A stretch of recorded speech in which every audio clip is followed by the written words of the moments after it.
ನನ್ನ ಮತ್ತು Ved multi speciality hospital ಕಡೆಯಿಂದ ನಮಸ್ಕಾರ ಹೇಳ್ತಾ ಇದ್ದೀನಿ. ಮೊದಲನೇದಾಗಿ ಆ್ಯಕ್ಚುಲಿ ನಮ್ಮದು ಶೆಡ್ಯೂಲ್ ಪ್ರಕಾರ ಸ್ವಲ್ಪ ಒಂದು 15-20 ಮಿನಿಟ್ಸ್ ಲೇಟ್ ಆಯಿತು. ನಿಮಗೆಲ್ಲರಿಗೂ ವೆಯ್ಟ್ ಮಾಡಿಸಿದ್ದಕ್ಕೆ ನನ್ನ ಕಡೆಯಿಂದ ಕ್ಷಮೆ ಯಾಚಿಸ್ತಿದ್ದೀನಿ.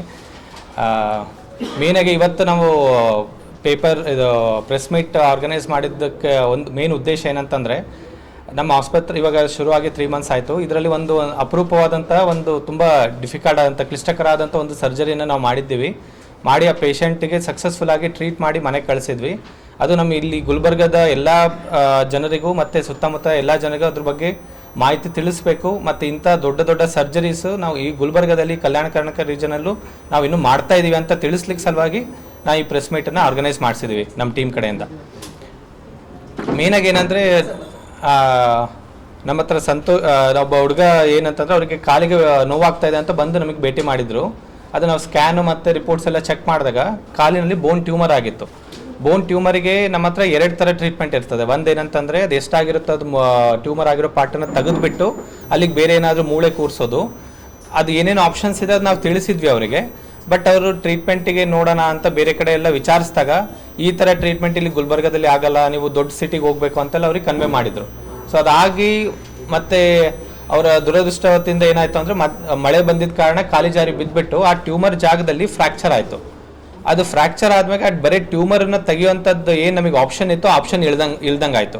ಇವಾಗ ಏನಾಯಿತು ಅಂದರೆ, ಫ್ರ್ಯಾಕ್ಚರ್ ಆಗಿಬಿಟ್ಟು ಆ ಏನು ಮೂಳೆ ಇತ್ತು, ಮೂಳೆ ಕಂಪ್ಲೀಟ್ ಪಾರ್ಟ್ ತೆಗಿಬೇಕಾದಂಥ ನೆಸಿಟಿ ಬಂತು.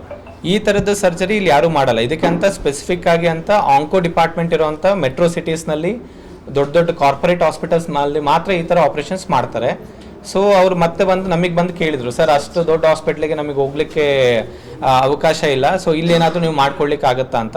ಸೊ ನಾವು ಈ ಕೇಸ್ನ ಚಾಲೆಂಜ್ ಆಗಿ ತೊಗೊಂಡ್ಬಿಟ್ಟು ಅದಕ್ಕೆ ಏನು ಮಾಡ್ಬೋದು ಅಂತ ನಮ್ಮ ಟೀಮಲ್ಲಿ ನಾವು ಡಿಸ್ಕಸ್ ಮಾಡಿಬಿಟ್ಟು ಒಂದು ನಿರ್ಧಾರ ಮಾಡಿಬಿಟ್ಟು ಅದು ಆಪ್ರೇಷನ್ ಮಾಡಿದ್ವಿ. ಮೇನ್ ಅದರಲ್ಲಿ ಏನಂತಂದರೆ, ಆ ಟ್ಯೂಮರ್ ತೆಗೆದ ಮೇಲೆ ಆ ಜಾಗಕ್ಕೆ ಮೂಳೆನ ನಾವು ಕೂಡಿಸ್ಬೇಕಾಗತ್ತೆ.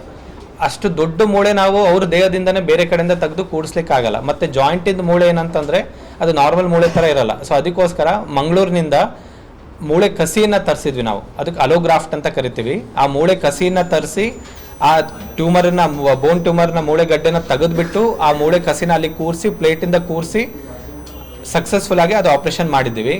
ಇವತ್ತಿಗೆ ಆ ಹುಡುಗ ಆ್ಯಕ್ಚುಲಿ ಎಲ್ಲ ನಿಧಾನ ಗ್ರ್ಯಾಜುಯಲ್ ಮೂಮೆಂಟ್ ಸ್ಟಾರ್ಟ್ ಮಾಡಿಸಿದ್ವಿ. ಸೊ ಚೆನ್ನಾಗಿ ರಿಕವರಿ ಆಗ್ತಾ ಇದ್ದಾರೆ. ಸೊ ಇದನ್ನು ತಿಳಿಸ್ಲಿಕ್ಕೆ ಅಂತಲೇ ಮೇನಾಗಿ ಈ ಪ್ರೆಸ್ ಮೀಟ್ ಕರೆಸಿದ್ದು.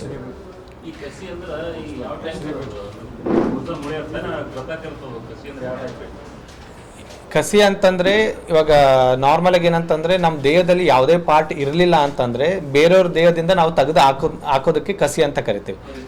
ಮೂಳೆಯಲ್ಲಿ 2 ಥರ ಇರ್ತದೆ. ಒಂದೇನಂತಂದರೆ ಅಲೋಗ್ರಾಫ್ಟ್ ಅಂತಂದರೆ, ಇವಾಗ ಯಾವುದಾದ್ರೂ ಬ್ರೈನ್ ಡೆಡ್ ಅಂತ ಕರಿತೀವಲ್ಲ ನಾವು, ಬ್ರೈನ್ ಡೆಡ್ ಪೇಷಂಟ್ಸಿಂದ ಆ ಮೂಳೆನ ನಾವು ಹಾರ್ವೆಸ್ಟ್ ಮಾಡಿಟ್ಟು ಅವರು ಬೋನ್ ಬ್ಯಾಂಕಲ್ಲಿ ಅದನ್ನು ಸೇವ್ ಮಾಡಿ ಇಟ್ಟಿರ್ತಾರೆ. ಸೊ ಯಾರಿಗೆ ಈ ಥರದ ರಿಕ್ವೈರ್ಮೆಂಟ್ ಇರ್ತದೋ ಆ ರಿಕ್ವೈರ್ಮೆಂಟ್ ಅವರಿಗೆ ಅದನ್ನು ಕಳಿಸ್ತಾರೆ ನಮಗೆ. ಇಲ್ಲ ಅವ್ರು ಅದನ್ನು ಬೋನ್ ಹಾರ್ವೆಸ್ಟ್ ಮಾಡಬೇಕಾದ್ರೇ ಆ ಥರ ಚೆನ್ನಾಗಿರೋಂಥ ಮೂಳೆನೇ ಅವ್ರು ಹಾರ್ವೆಸ್ಟ್ ಮಾಡಿ ಇಟ್ಟಿರ್ತಾರೆ. ಅದ್ರಲ್ಲಿ ಏನಾದರೂ ಪ್ರಾಬ್ಲಮ್ ಇರೋಂಥ ಮೂಳೆನ ಅವ್ರು ಎತ್ತಿಡಲ್ಲ. ಎಲ್ಲ ಅದು ಸೈಜು ನಾವು ಮ್ಯಾಚ್ ಮಾಡಬೇಕಾಗುತ್ತೆ ಆಪ್ರೇಷನ್ ಮಾಡಬೇಕಾದ್ರೆ.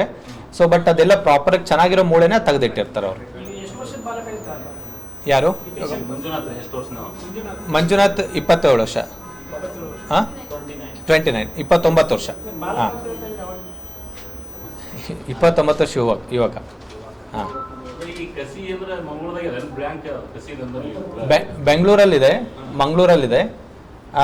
ಮತ್ತು ಇಲ್ಲಿ ನಮ್ಮ ಕರ್ನಾಟಕದಲ್ಲಿ ಬೇರೆ ಎಲ್ಲೂ ಮತ್ತಿಲ್ಲ. ಅದಕ್ಕೆ ಹೈದರಾಬಾದ್ನಲ್ಲಿ ಕೆಲವೊಂದು ಪ್ಲೇಸಸ್ಸಲ್ಲಿದೆ, ಬಟ್ ಅಲ್ಲಿ ಅವೈಲಬಿಲಿಟಿ ಇರಲಿಲ್ಲ.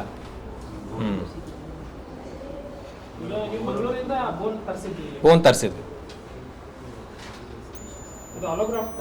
ಅಲೋಗ್ರಾಫ್ಟ್. ಹಾಂ, ಅಲೋಗ್ರಾಫ್ಟ್. ಬ್ರೈನ್ ಡೆಡ್ ಆಗಿರೋ ಪೇಷಂಟಿಂದ ಮೂಳೆನ ಅವರು ತೆಗೆದುಬಿಟ್ಟು ಅವ್ರ ಹತ್ರ ಇರೋದು ಆ್ಯಕ್ಚುಲಿ ಡೀಪ್ ಫ್ರೀಸರ್ಸ್ನಲ್ಲಿ ಅದನ್ನು ಎತ್ತಿಟ್ಟಿರ್ತಾರೆ. ಸೊ ಅದು ನಮಗೆ ಯಾರಿಗೆ ರಿಕ್ವೈರ್ಮೆಂಟ್ ಇರುತ್ತೋ ಅದಕ್ಕೆ ನಾವು ಪೇ ಮಾಡಿ ಅದನ್ನು ತೊಗೋಬೇಕಾಗುತ್ತೆ. ಹಾಂ, ಇಟ್ ವಾಸ್ ಡನ್.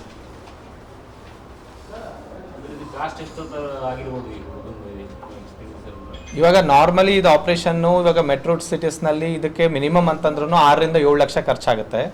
ನಮ್ಮ ಹಾಸ್ಪಿಟ್ಲಲ್ಲಿ ನಾವು ಹಾಸ್ಪಿಟಲ್ ಫೀಸ್ ಅಂತ ನಾವು ತೊಗೊಂಡಿದ್ದು 1 ಲಕ್ಷದಲ್ಲಿ ನಾವು ಮಾಡಿಕೊಟ್ಟಿದ್ದೀವಿ.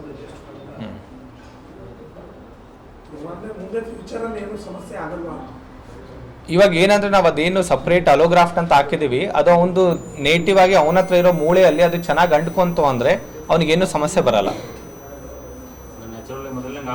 ಆಗ್ಬೋದು. Will share. ಹಾಂ, ಅದು ಚೆನ್ನಾಗಿ ಅದು ಇಂಟಿಗ್ರೇಟ್ ಆಯಿತು ಅಂತಂದರೆ ಅವ್ನು ಲೈಫ್ ಲಾಂಗ್ ಅವನಿಗೆ ಏನೂ ತೊಂದರೆ ಬರ್ದಂಗೆ ಅದು ಉಳ್ಕೊಳುತ್ತೆ. ಹಾಂ,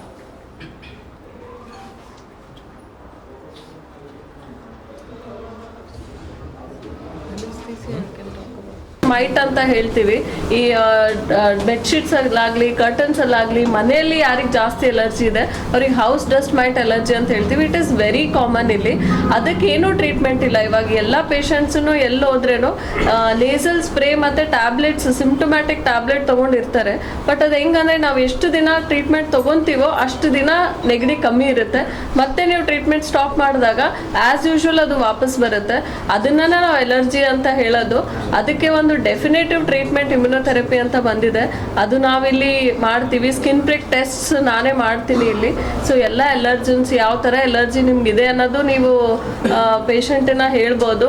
ಅದಕ್ಕೆ ಒಂದು specially house dust mite allergen ಇತ್ತು ಅಂತಂದರೆ ವಿಚ್ ಇಸ್ ವೆರಿ ಕಾಮನ್, ಅದಕ್ಕೆ ಒಂದು ಡೆಫಿನೇಟಿವ್ ಟ್ರೀಟ್ಮೆಂಟ್ ಅನ್ನೋದು ಇದೆ ಇಲ್ಲಿ. Consultant anaesthesiologist and intensivist, Ved multi speciality hospital. Actually ಎರಡೂ ಒಂದು ಸುಪ್ರಾ ಮೇಜರ್ ಕೇಸ್ಗಳು. ಆ್ಯಕ್ಚುಲಿ ಅನಸ್ಥಿಷಿಯಾ ಅಂದರೆ ಅರವಳಿಕೆಗೆ ಏನು ಕಾಂಪ್ಲಿಕೇಶನ್ಸ್ ಹ್ಯಾಂಡಲ್ ಮಾಡ್ಬೋದು, ಇಂಟ್ರಾಪ್ ಅಂದರೆ ಡ್ಯೂರಿಂಗ್ ದ ಸರ್ಜರಿ ಆಗಲಿ, ಪ್ರೀ ಆಪ್ ಆಗಲಿ, ಯಾ ಪೋಸ್ಟ್ ಆಪ್ ಆಗಲಿ. ಪೋಸ್ಟ್ ಆಪ್ ಆದರೂ ICU ಮೇಲೆ 1 or 2 days ಅವ್ರು ICU ಅಲ್ಲೂ ಇರ್ತಿರ್ತಾರೆ. ಸೊ ಅಲ್ಲೂ ಏನು ಕಾಂಪ್ಲಿಕೇಶನ್ಸ್, ನಾನು ಅದನ್ನು ಹ್ಯಾಂಗೆ ಹ್ಯಾಂಡಲ್ ಮಾಡ್ತೀನಿ ನಾನು ನಿಮ್ಗೆ ಬ್ರೀಫಾಗಿ ಎಲಾಬ್ರೇಟ್ ಮಾಡಲಿಕ್ಕೆ ಬಯಸುತ್ತೇನೆ. So intraoperative as a patient ಹೆಂಗೆ ಮಂಜುನಾಥ್ ಅವರೇನು 29 year old ಹೆಂಗಿದ್ದಾರೆ, it's a one of the longest surgery. Around 4 to 5 hours, 5 to 6 hours ಆಯಿತು. ಅದರಲ್ಲಿ ನಮಗೆ ಲಾಟ್ ಆಫ್ ಬ್ಲಡ್ ಲಾಸ್ ಆಯಿತು. ಈ ಮ್ಯಾನೇಜ್ಮೆಂಟ್ ಆಫ್ ಬ್ಲಡ್ ಲಾಸ್, ಈಗ already 1 bottle 2 bottle blood loss ಆಗೇ ಆಗುತ್ತೆ ಯೂಶಲಿ. ಅರೌಂಡ್ 1 bottle ಅಂದರೆ 300 ml 400 ml. ಸೊ ಅದನ್ನು ನಾವು ಅರೌಂಡ್ 700 to 800 ಬ್ಲಡ್ ಲಾಸ್ ಆಯ್ತು. ಯಾಕಂದರೆ ಲೋವರ್ ಎಂಡ್ ಆಫ್ ಫೀಮರ್ ಇದೇನಂತಾರೆ, ಫೀಮರ್ ಬೋನ್ ಇದ್ದ biggest long thigh bone. So ಅದನ್ನು ಕಟ್ ಮಾಡಿ ಬೇರೆ ಬೋನ್ ರಿಪ್ಲೇಸ್ ಮಾಡೋದಂದ್ರೆ one of the biggest task in Kalyana Karnataka region.